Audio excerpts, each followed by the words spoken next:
A big supporter of nuclear power. Well, if it isn't the Planeteers, why don't you grab a rod and go fishing? Nuclear fishing, get it? Sorry, I never said the show was actually written well.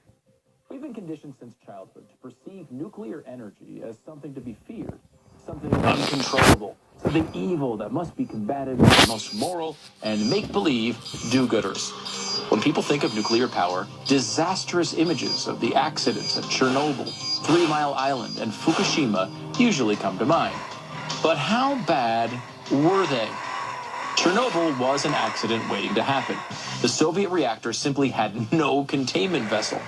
Organizations like Greenpeace like to claim that the aftermath of Chernobyl would cause approximately 270,000 cancers and 93,000 fatal cancer cases.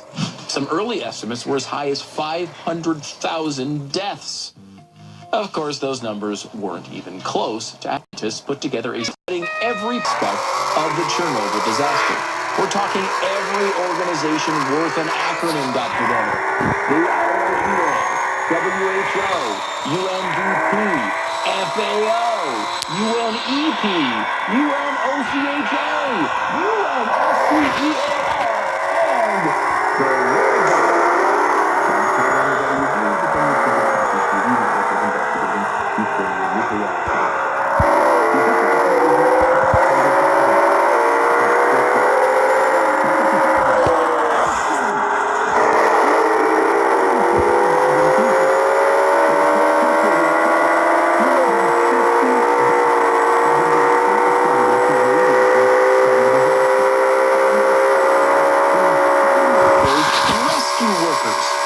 Now, scientists believe that as many as 4,000 could eventually die from the radiation at some point in the future. However, more than half of them are, once again, recovery operation workers exposed in the cleanup, leaving us with the #1 nuclear safety tip. If you don't want to die from a nuclear meltdown, don't clean one up in the Soviet Union. Of course, the Soviet government massively lied to their people.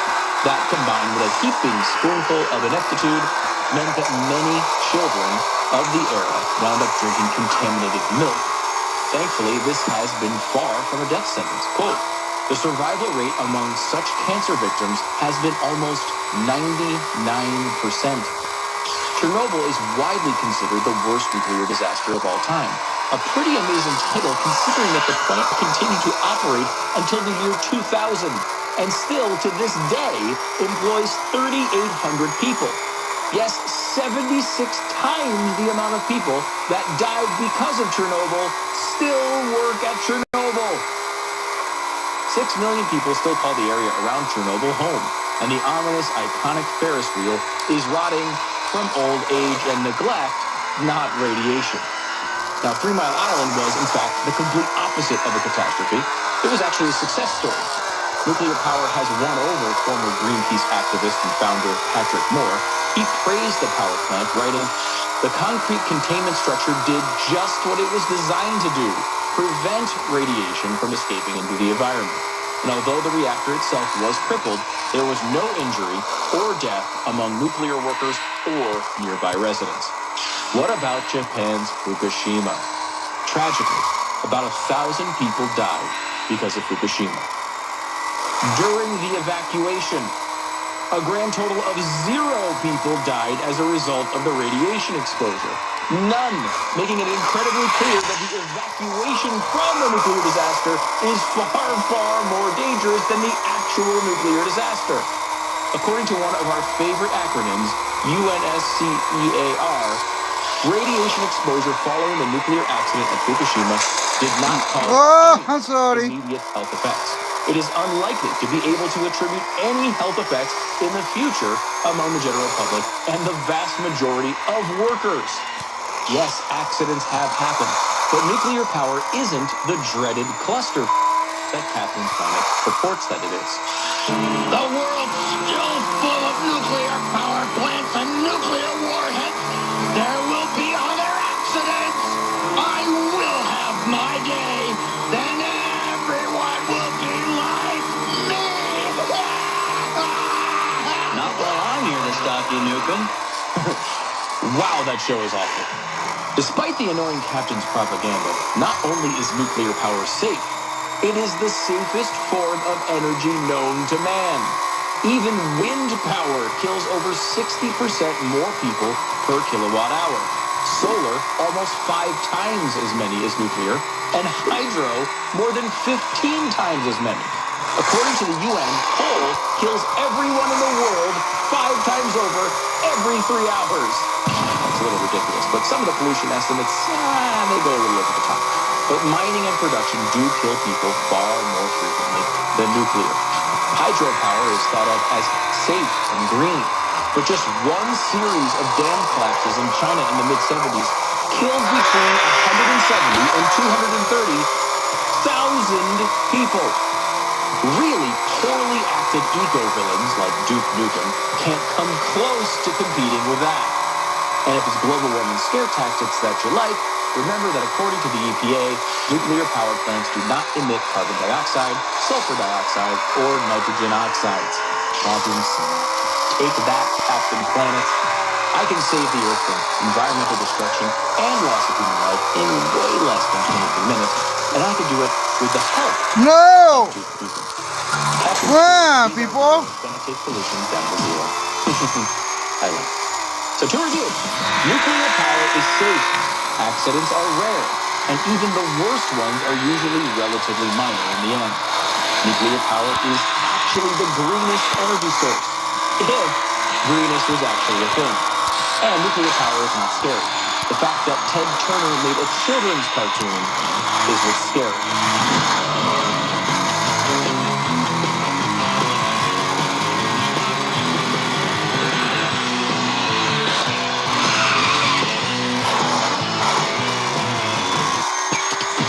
This is the Blaze Radio Network. Truth lives here. Hey, this is Andrew Herzog, host of the Bonfire Podcast, where I talk about the important things, the fun things, the non-political things, because we don't do that here. Bonfire is for those who enjoy movies, travel, culture, and sports. A new episode goes live every Saturday at noon at theblaze.com/radio. So listen on your mobile device via SoundCloud, Stitcher, and even iTunes. Tune in during your commute or even while you're at work, because let's face it, you're going to waste some time online anyway, so you might as well just spend some of it with Bonfire. If your credit card bills have gotten out of hand, call Consolidated Credit now. If you're making the minimum payments, but your balance is just not going down, call Consolidated Credit now. If the interest rates on your credit cards are so high, it will take years to get out of debt, call Consolidated Credit now. 800-294-1788.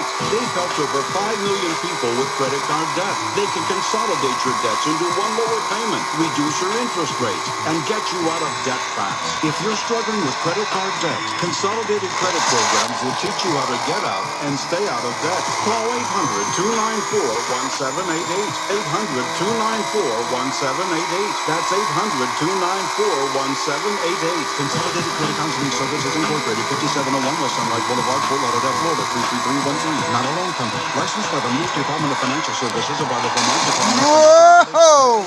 Oregon DMAT. Go ahead. Services are primarily educational in nature. Don't miss the morning All right, let's try again. Doc and Skip. Coming up on the next program, we'll spotlight... Run! Some people say it's a shame. It's a shame. Plus, we'll tell you how everything Southern is now racist.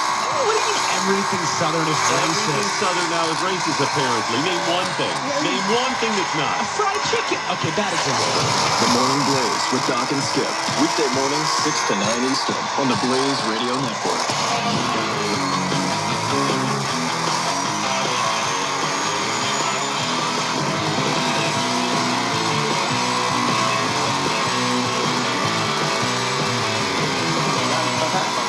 Through this segment. You know whose perspective on this particular segment I'm truly interested in? Who's that? Unique. It's never been heard, and that's Jeff Fisher. Oh, God. I think Jeff is the one who should really take us through this. Jeffy. What segment are we talking about? What are we doing right now? Washington Post media blogger Eric Wempel has reported that The New York Times is getting very serious about its diversity goals and recruiting, Not time. hiring, and promoting. Not time. Jeffy, your thoughts? I think that all companies need to be concerned with their diversity in all aspects of hiring. Well, what do you There are a think number of of companies who struggle with that. what do you think of meeting the diversity goals or being fired specifically, Jeffy? I think if you're in charge of hiring and you don't meet those goals, you should be fired. It's part of being working for the company. Let's move on. Okay. No, you're supposed to carry the segment, not say let's move on 10 seconds after you start talking.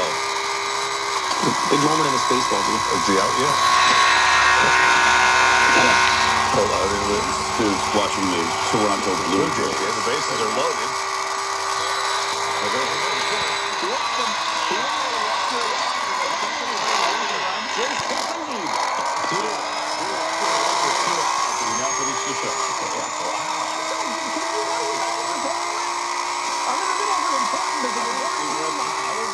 With the bases are loaded. They were in the Hooters zone. They should go to Hooters and get wings loaded. And they did. They did. Watching the run. They're just watching you by. They're watching the run. What? You buy it. Nike. The tickets. Now the bases are still loaded again. Don't forget, Hooters already loaded. This is one of the weird things of the season where the Red Sox, because of Boston Marathon, Patriots Day, they do a they do a 10 a.m. start for baseball. It's the only one of the season.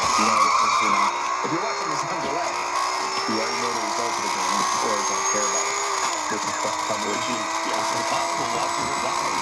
But what I'm saying here is, Jeffy, walk us through this. Can you just read the story or do something? Do you have any value on this show? You know you have to. You know you have to. To do something. I will say this. Buzz Lightyear has won his battle over brothers. A man who changed his name to Buzz Lightyear for charity is one of the VDLA. What is that? Department of Vehicles, Los Angeles? To have a driver's license in his new name. Mr. Lightyear, formerly Sam Stevens, changed his name by deed poll, but said the DVLA would not honor his request, citing reputational damage. 26-year-old Debbie. To be a female? Yes. Bruce Jenner to be a female? Yes. Okay. Yes. He also has a tattoo of the character. Said he had now been issued the new license with the new name on it.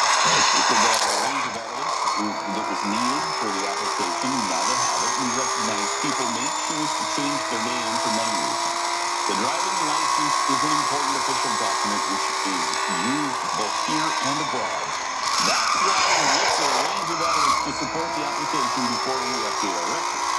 So, what is that? Because doesn't it in Los Angeles? Or at least California, right? Yeah. Yeah. So, he would have to present a range. How do they put it? They would follow some sort of procedure, right? That was So there'd be a wide range of important official documents which they would be looking for here. But how do you do that? You can, yeah, I mean, you have to. You can't just, I mean, you can call yourself anything you want. You can say, hey, my name is, Floor. It doesn't matter, but you can't tell what it says on your ID. Right. Or you can't just go, what name? I've decided to call myself. What the hell? I'm a woman. You're clearly a man. Whoa!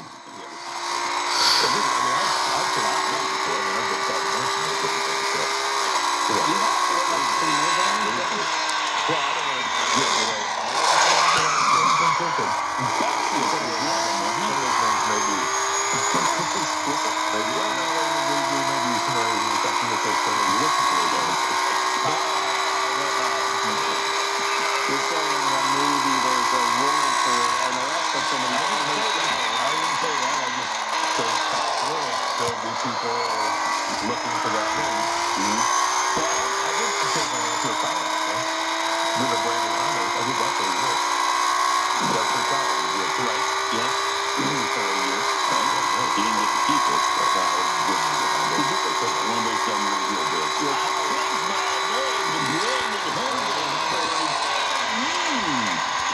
Drive his car for free.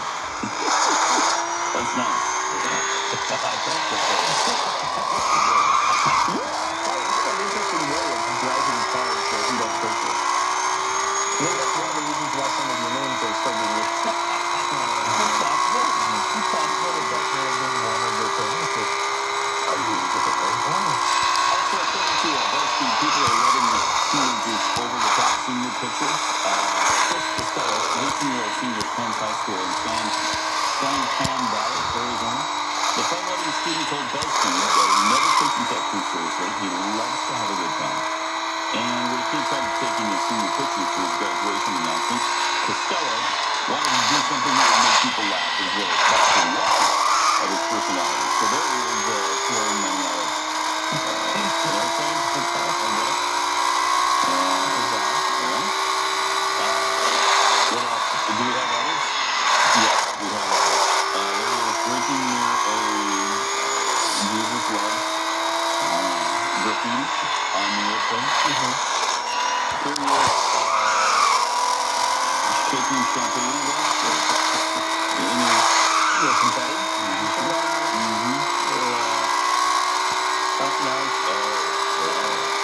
Now he just did cocaine. Is that a legitimate way to show how you do cocaine? Is that a good Sure. Okay, you could tell he's not a real cocaine. But that's just no residue on the bottom. It wasn't even cocaine. So then what's the point? From the old weed and you try to explore, guys, if you take it down. He's a fun-loving kid. That's all. He is, and you know, he plans to attend college in New York City, but he eventually wants to get into comedy. Man, what a good stuff.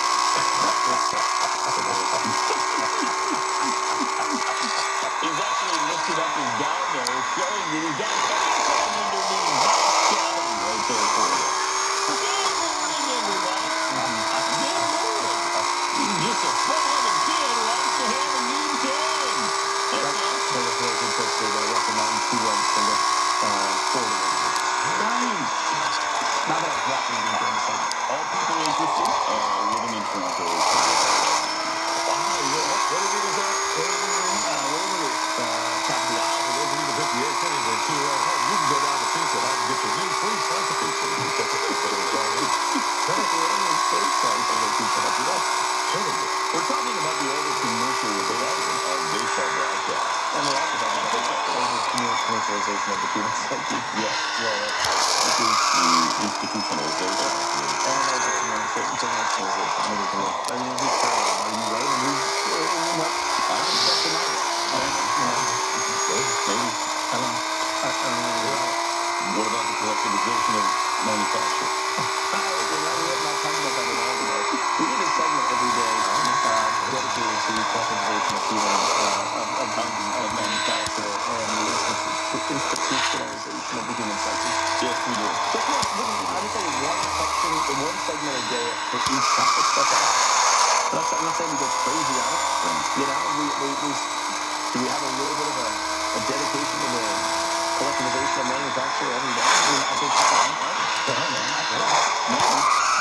don't know. There you are. Maybe, I'm not sure. So, it was so fun to see that when Colbert was doing the old show, the Colbert Report, he actually put that guy on one of the segments. He never credited us for the interview, which he used the interview that we did on the Blaze on Glenn's show, and just showed the guy in stupidity. Kind of fun. 727-88, 727-88, UK, more cotton stories.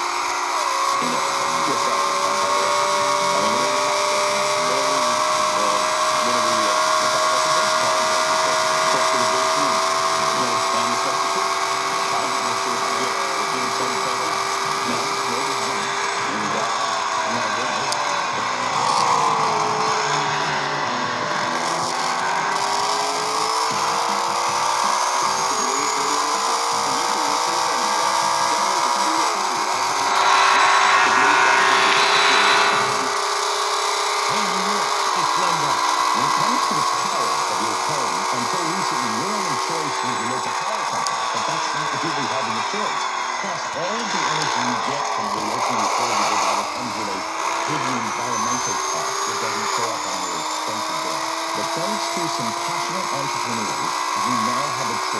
you can choose solar energy. And I know that usually means a high price, but you'll save a ton of money, and here's how it works. Solar now makes sense because it's different now, thanks to Go. With Go, there are no upfront equipment costs. You pay nothing for installation or maintenance, and then you save up to 40% on your monthly power bill. Going solar is easy. Visit GoSolarWithGlenn.com. Watch my welcome video and then fill out the form at the bottom of the page so a representative can contact you and find out how much you will actually save by going solar with GoSolarWithGlenn.com. That's GoSolarWithGlenn.com. Please know attorney spokesperson Adam Borowski is authorized to verify the principal office of Houston, Texas is the attorney responsible for the conduct of the sale. This and is not legal advice. The choice of ownership and by solar power replacement services may not be Attention Zomato user. If you or a loved one took Zomato and suffered a serious bleeding event, you may be entitled to financial compensation. Zomato is a popular prescription blood thinner used to prevent blood clots and protect patients from strokes. But doctors have recently discovered they are unable to reverse or control serious side effects, such as internal bleeding caused by Zomato. These serious bleeding events have led to numerous cases of hospitalization and even death. Call now. If you or a loved one was hospitalized from any form of internal bleeding or stroke after taking Xarelto, you may be entitled to a cash reward and substantial financial compensation. Don't be a silent victim. There is limited time to file a claim, so call now. Call 800-630-6720. Phone lines are open 24/7. Call 800-630-6720. That's 800-630-6720. Again, 800-630-6720. This is Jeff Fisher, you know, from the Jeff Fisher Show. When I say available anytime, anywhere, what do you think of? That's all. Think of the Blaze at the van. When you want, where you want, on the device you want. So if you can't catch my show live Saturday mornings, the Blaze at the van. Full show, short clips, special programs, all available using SoundCloud, iTunes, Stitcher, and of course, theblaze.com/radio.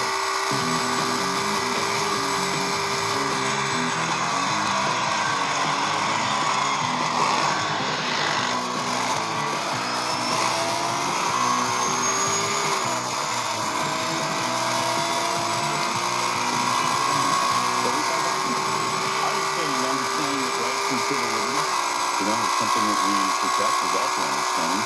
They have consequences that are also protected or tolerated. You know, the exercise of civil liberties is unethical. So the idea of the completely total license state, just the way it is. You know, no, what am I resisting? Resisting the collectivization of manufacture. I don't know.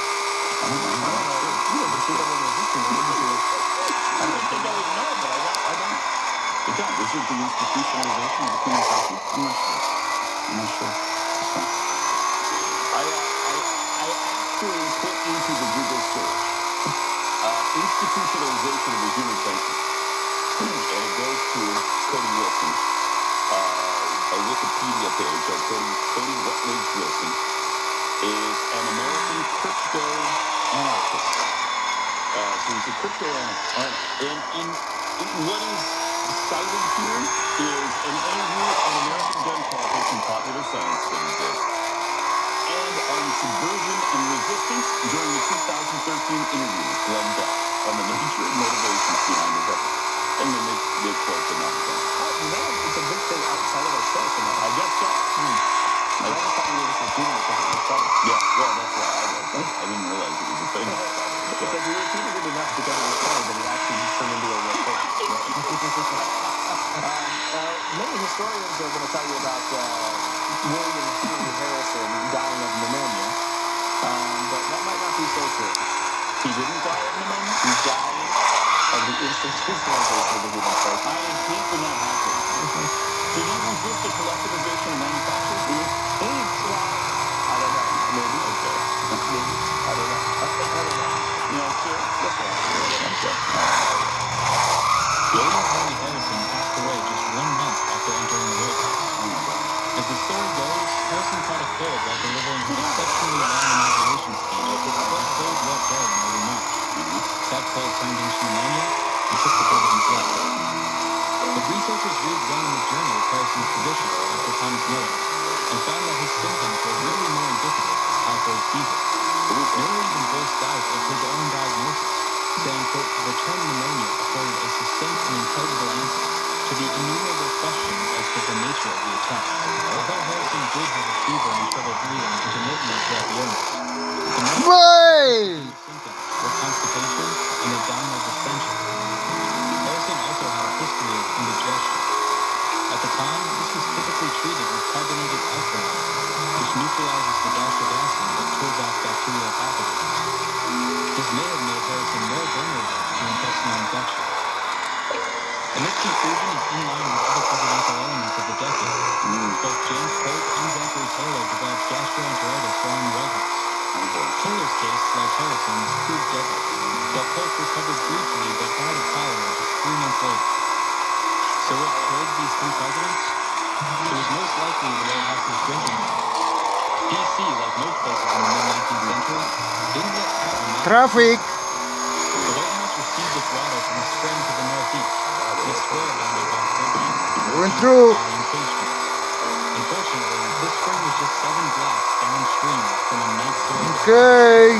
This sewage dump would have been a breeding ground for 2 deadly bacteria, Salmonella typhi, Careful, careful. which cause typhoid and typhoid fever, also known as gastroenteritis. It seems likely that these bacteria Yee!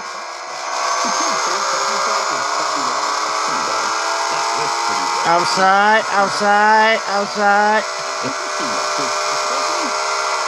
Back in the 1800s, late 1700s, early to mid 1800s, they didn't fare well. Even though they had probably the best doctors known at the time, they really didn't know what they were doing.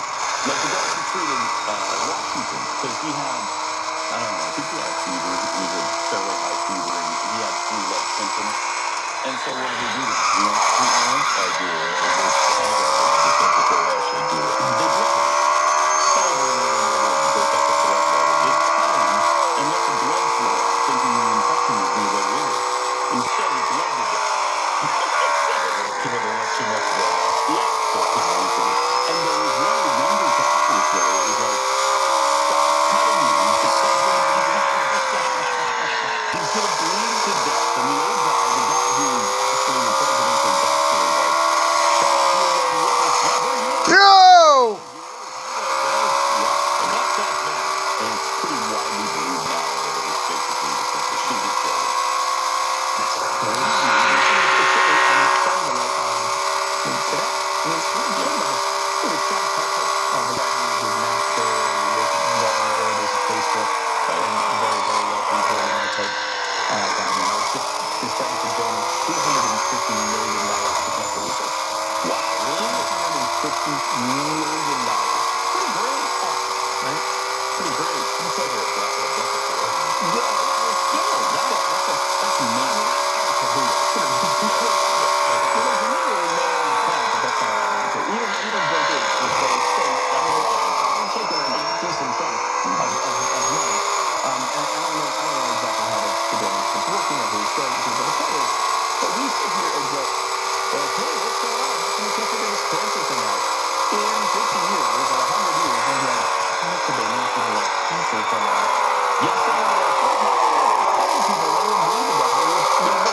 Bye bye.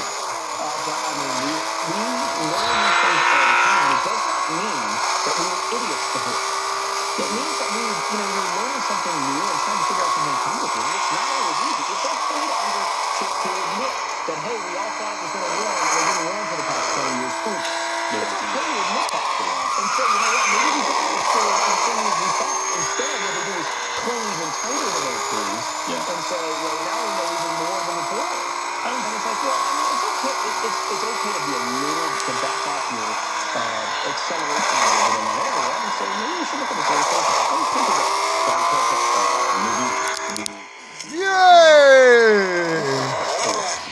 Woo!